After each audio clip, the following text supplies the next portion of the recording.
Agar yilda 365 kun tinimsiz ishlasangiz, nima bo'ladi? Tizim o'chadi. Siz robot emassiz, sizga reboot qayta yuklash kerak. Stress, depressiya va burnout bularning bitta davosi bor. Bugungi mavzu sizning ruhiy sog'lig'ingiz haqida. Holidays. Darsdamiz, lekin bugun miyangizni plyaj rejimiga o'tkazamiz. Ustoz, bayram nima qilamiz demang, bu small talk quroli.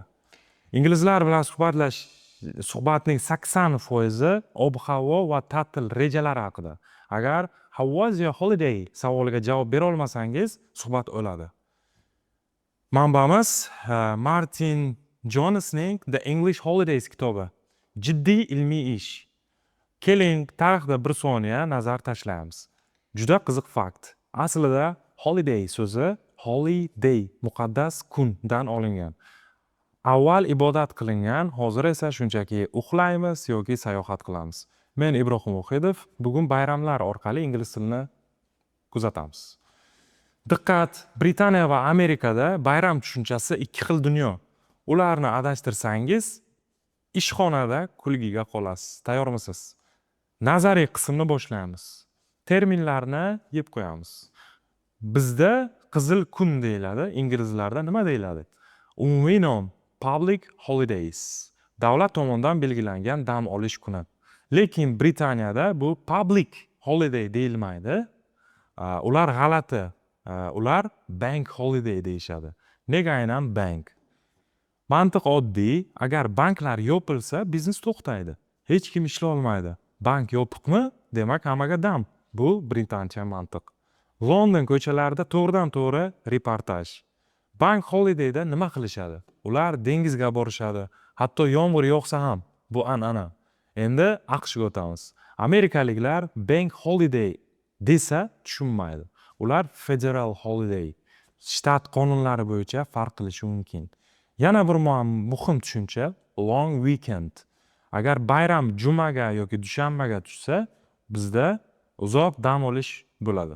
Yevropada buni bridge, ko'prik deyishadi. Inglizlarda esa make a bridge. Dushanbani o'ldirib, seshanbaga ulab yuborish bu san'at. Bunday kunlarda ular get away qilishadi, qochib ketadi. Shahardan qochish, we are planning a weekend getaway. Qish keldi, eng muhim terminni yozib oling. Dekabr oyining oxiri festive season deyiladi, bayram mavsumi. Bu vaqtda odamlar ishlamaydi, faqat yeydi, ichadi. Kichik duel, Britlar Happy Christmas, Amerikaliklar Merry Christmas. Farqini his qildingizmi? Happy kibor, Merry sho'x. Hamma bayram ham xursandchilik emas, commemorate so'zi bor. Commemorate xotirlamoq, masalan, urush qurbonlarini.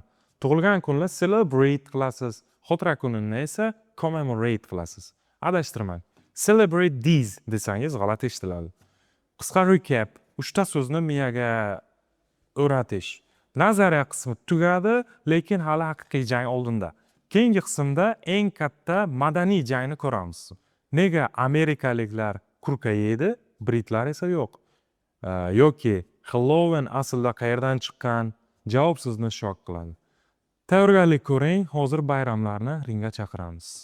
Ketdik. Ikkinchi raund. Okean ortidagi qadimgi dunyo bayramlari jangi. Chap tomonda Thanksgiving, AQSh, o'ng tomonda Boxing Day, Britaniya.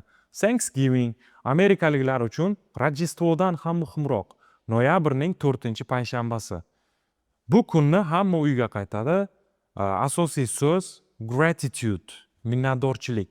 Britaniyada esa Boxing Day, 26-dekabr. Yo'q, bu boks tuchish kuni emas. Tarixda boylar xizmatkorlarga boks, ya'ni quti sovg'a qilishgan. Hozir esa bu shopping kuni deyiladi. Katta chegirmalar va futbol o'yinlari. Keyingi jang Bonfire Night or Halloween. AQShda. Britaniyada 5-noyabr Bonfire Night. Gay Fox parlamentni portlatmoqchi bo'lgan tun.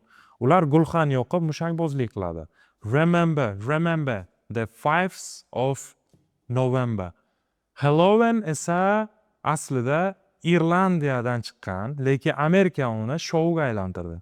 To'xtang, madaniyatni tushundik, lekin grammatikada sharmanda bo'lmaymizmi? Ingliz tilida eng katta qopqon bu prepositions, predloglar. Qachon at Christmas va qachon on Christmas deymiz. Agar aniq kun haqida gapirsangiz on Christmas. Agar umumiy mavsum haqida gapirsangiz at Christmas, bayram paytida. See you at Christmas. To'g'ri. See you at Christmas Day. Bu jinoyat. Buni eslab qoling. Hozir sizni sinovdan o'tkazaman. Vaziyatli savol. Bu savolga darajangizni aniqlab olasiz. Siz restorandasiz, bayram kuni ofitsiantga choy-chaqa, ya'ni tips berasizmi? Qaysi davlatda tipping, choy-chaqa majburiy, qaysi davlatda ixtiyoriy?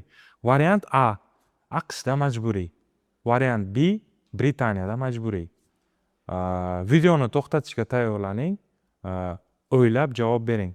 AQShda ofitsiantga tip tashlab ketmasangiz, u sizni yomon ko'radi. Qaysi biri? Vaqt ketdi. Javob A. AQShda tip 15-20% deyarli bu qonun. Britaniyada esa bu ixtiyoriy. Bermasangiz ham hech kim sizni o'ldirmaydi. Interaktiv tugadi.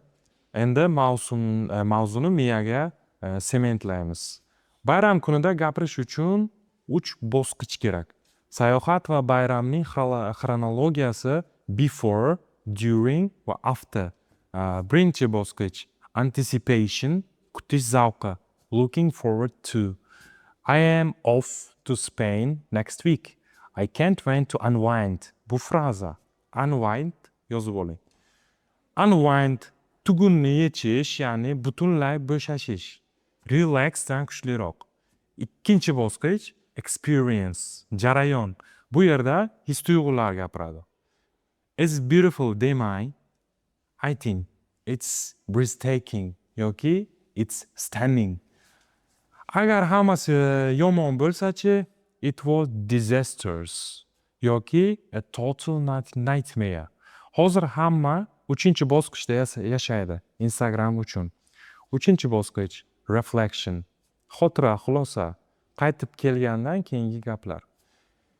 Eng zo'r fraza it exceeded my expectations. Kutganimdan ham a'lo bo'ldi yoki aksi it didn't live up to the hype. Maqtaganlaricha yo'q ekan. Mana shu sxema bo'yicha gapirdingiz, IELTS examiner yig'laydi xursandchilikdan. I went to Charvak, it was good. Bu bog'cha bolasi darajasi. Bizga breathtaking, unwind, exceeded expectations kerak. Tayyormisiz? Bu hali hammasi emas. Dars tugashiga oz qoldi, lekin eng muhim qismi kelajak oldinda. Bayramlar o'ldimi? Robotlar dam oldimi? Yakuniy qism sizga challenge bor, ketdik. Kelajakda pasport kerak bo'lmaydi. Divanda yotib Gavayiga dam olasiz. Metaverse holiday. Bu shunchaki o'yin emas, bu turizmning yangi davri. Lekin eng katta boylik texnologiya bo'lmaydi. Bilasizmi nima? Digital detox, raqamli parhez. Internet yo'q, joylar eng qimmat kurortga aylangan. Yangi trend staycation, stay plus vacation. Hech qayerga bormasdan o'z shahrida dam olish. Bu pul yo'qligidan emas, bu stressdan qochish. I am having a staycation. Yana bir inqilob. Work week. Britaniya buni sinab ko'rdi va natija dahshat. Kamroq ishlash, ko'proq unumdorlik. Kelajakda har hafta long weekend bo'ladi. Dam olish bu dangasalik emas, bu mental health, ruhiy salomatlik garovi. Dam olish madaniyati o'zgaryapti, siz ham o'zgarishingiz kerak. Yetarli falsafa. Bugungi darsda miyangizda nima qoldi? Oltin qoida 1. Know the geography. Amerikada holiday demang, u bayram. Britaniyada vacation demang, ularni farqiga boring. Oltin qoida 2. Master the prepositions. Kun bo'lsa on, mavsum bo'lsa at. Buni adashtirish jinoyat. Oltin qoida 3. Kill the word good. Good o'ldi. Good demang. Bizda breathtaking, unwind, get away bor. Lug'atni boyiting. Uyga vazifa yo'q. Men maktab o'qituvchisi emasman. Sizga dream itinerary challenge tashlayman. Qabul qilasizmi? Telefoningizdagi noutga kiring. kelasi yil uchun orzudagi 3 kunlik ta'tilni yozing. Staycation, getaway so'zlari bo'lishi shart. Good so'zi taqiqlanadi. Va Martin Jones kitobining The Seaside bobini o'qing. Dengiz bo'yi madaniyatlarini tushunasiz. Yozgan rejangizni Instagramga joylab, meni belgilang. Eng zo'r feedbackni beraman. Keyingi darsda nima bo'ladi? Mavzu taboos, superstitions, nega inglizlar zinapoya tagidan yurmaydi, madaniyatdagi taqiqlar, irim-sirimlar haqida gaplashamiz. Qiziq bo'ladi. Buguncha shular, dam olishni unutmang. Work hard, rest harder. Travel is the only thing you buy that makes you richer. Bye.